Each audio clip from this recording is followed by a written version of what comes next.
Vlog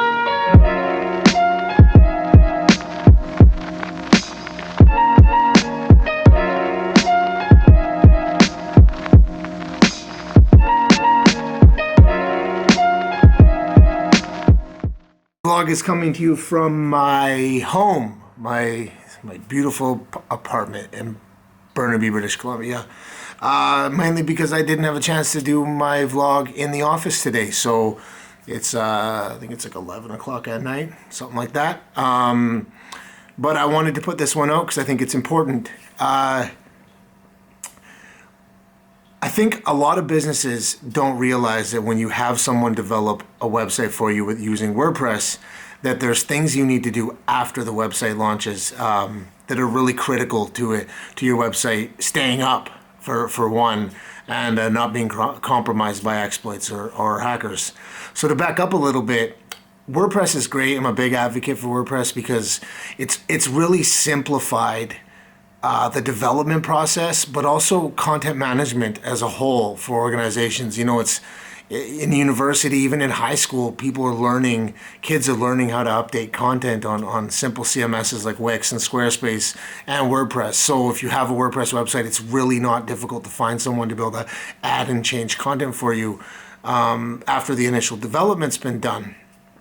But what's come with that is because there's literally millions of websites out there being used or using the WordPress platform, that exploits exist. You know, because there's such a mass amount, it's the perfect target. So businesses I've seen in a lot of situations where two things will happen. A developer will launch a website, hand it off, and then that's it. There's no communication afterwards, and it's just, oh, client, you have to deal with this yourself. Or they will bind you into this really expensive maintenance situation where you have to pay a lot of money to update it, and then you're probably wondering why you built it on WordPress or built the website in the first place.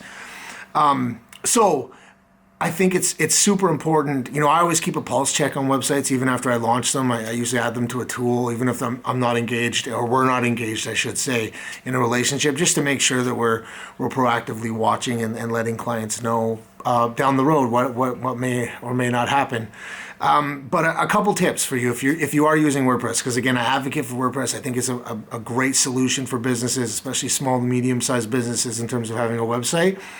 But a few things you should do yourself if you're not going to engage with an agency to do a maintenance package or regular maintenance to do security updates to both the WordPress core and any plugins that were used.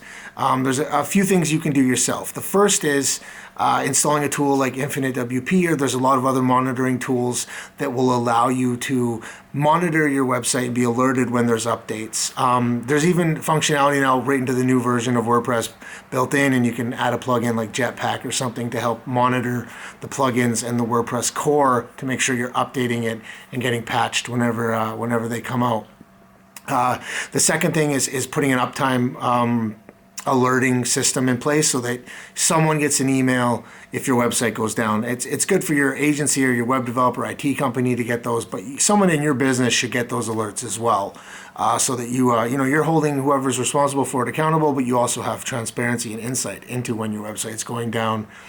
Another thing you can do is install a plugin. There's a few plugins out there that even come with a free version that add an extra layer of security to your website and allow you to do scanning, but also allow you to it proactively sends you alerts when there's things happening, and it prevents hackers from brute forcing and trying to get into the back end of your website. So that's definitely important to look at.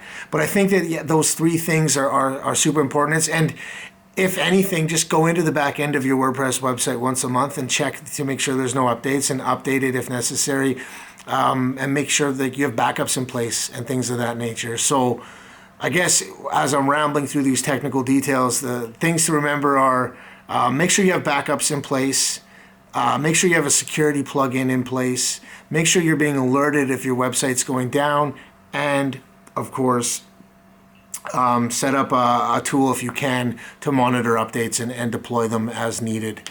because you can get into a whole bunch of different situations where maybe you set up a dev site and you update it there first to make sure it doesn't break your production site.